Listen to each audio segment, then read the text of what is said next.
Um relatório da Polícia Federal encaminhado ao Supremo aponta que o presidente Jair Bolsonaro atuou de forma direta e relevante na disseminação de notícias falsas sobre fraudes nas urnas eletrônicas. A informação que chega de Brasília, Catiúcia Sotomayor. Na decisão, o ministro do Supremo Tribunal Federal, Alexandre de Moraes, diz que a investigação da Polícia Federal demonstra desinformação sobre o sistema eleitoral, sendo semelhante a outros casos sob investigação e que atingem o presidente. Ele determinou o envio dos dados ao Tribunal Superior Eleitoral, que abriu um inquérito administrativo para apurar as manifestações de Bolsonaro sobre o sistema de votação do país. Segundo a Polícia Federal, o chefe do Executivo teria atuado para gerar desinformação ao vazar um inquérito sigiloso, ainda não concluído, sobre o sistema eleitoral brasileiro. Vamos relembrar o que o presidente disse. Por incrível que pareça, as reclamações só tinham uma mão. Queria votar no 17 e aparecia nulo ou automaticamente o 13. Quem queria votar no 13 não aparecia 17 e nem nulo. Vale lembrar que o nosso sistema eleitoral só existe no Butão, Bangladesh e Brasil. Moraes determinou ainda que uma live do presidente falando sobre urnas eletrônicas seja compartilhada com a polícia, que investiga a atuação de uma milícia digital no país. A Procuradoria-Geral da República tem 15 dias para se manifestar.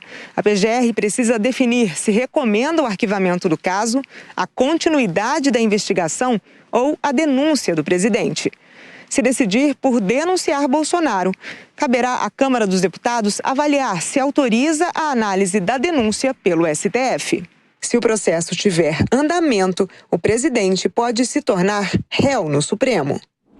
Bom, gerando os nossos comentaristas, começando por você, Cristina Grêmio, o que pode acontecer com essa decisão da Justiça?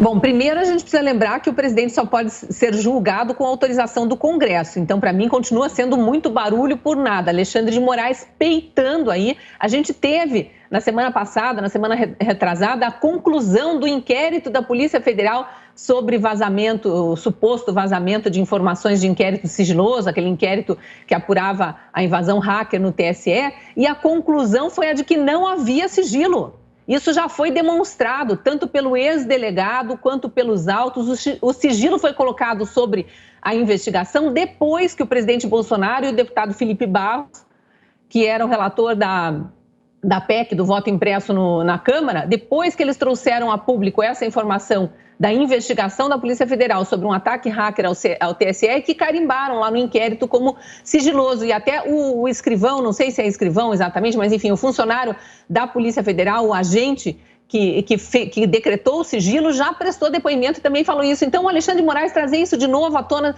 é cansativo, sabe? É muito cansativo. Aí a gente lê aqui no nosso gerador de caracteres que ele também determinou a divulgação de provas sobre a live do presidente, que eu imagino que são essas imagens aí que a Catiúcia trouxe para nós na reportagem.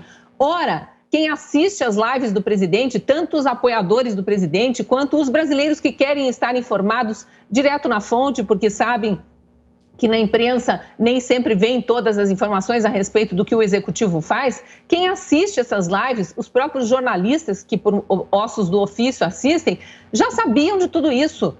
Foi uma live, foi uma transmissão ao vivo, não são provas sigilosas que agora precisam ser reveladas de forma bombástica. Então, para mim, de novo, é uma tentativa de requentar, de tentar incriminar o presidente, criar uma opinião pública a respeito do presidente, como se ele tivesse cometido um crime de vazar fato sigiloso que estava em apuração ainda, quando isso não aconteceu. Agora, querer imputar a ele notícias falsas ou não, a gente cai de novo naquela discussão do Ministério da Verdade. Quem é o dono da verdade? Eu acho que, como a maior parte dos brasileiros, não acreditamos que o STF seja.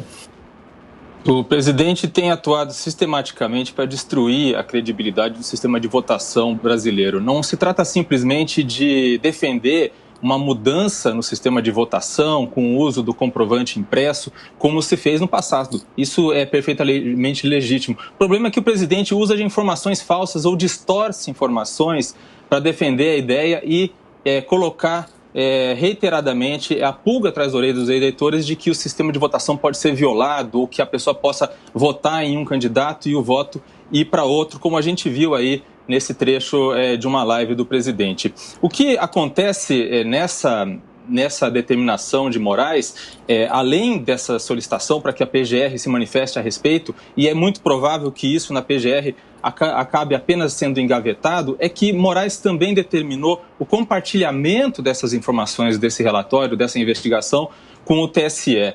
Não se trata simplesmente da divulgação de provas, é o compartilhamento dessas informações com o TSE que acaba tendo pode ter um efeito ainda maior sobre o presidente, no sentido de uma pressão para que o presidente pare de fazer esse tipo de ataque. Recentemente, por exemplo, ele usou uma simples manifestação das Forças Armadas pedindo informações ao TSE sobre o funcionamento das urnas, dizendo que as Forças Armadas haviam encontrado vulnerabilidades no sistema de votação. E não se tratava disso. Era um pedido de informação, uma lista de perguntas para saber como funciona o sistema de votação.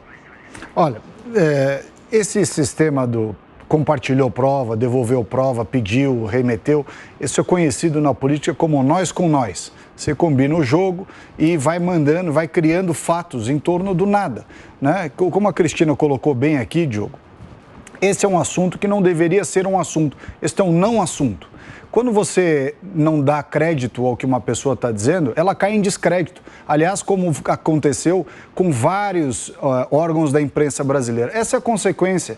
Se alguém está dizendo algo que não tem credibilidade, que não tem, vamos admitir que não tenha, por hipótese. Eu acho que tem, mas vamos dizer que não tenha. A consequência disso é a perda da credibilidade. Não é fazer inquérito sobre fake news. Não existe esse crime de fake news. Isso é ridículo. Nós temos que prestar atenção dizendo o seguinte, olha, se o presidente estiver propagando coisas que não têm fundamento, exagerando, teoria da conspiração, admitindo que possa ser isso, eu acho que não é, mas admitindo que seja. A consequência disso é a sociedade deixar de assistir a live. São as pessoas não darem crédito àquilo que ele está falando. Agora, você transformar a fala de alguém em crime ou tentar imputar isso a algum crime, um inquérito, não tem cabimento. O Brasil tem outras coisas mais importantes para se preocupar. Tem senadores envolvidos com desvio de verba, tem filho de senador, tem filho de deputado que desviou dinheiro do Covid, enfim. Tem uma série de problemas graves, esse sim, que é para a justiça brasileira se debruçar, não essa bobagem de fake news.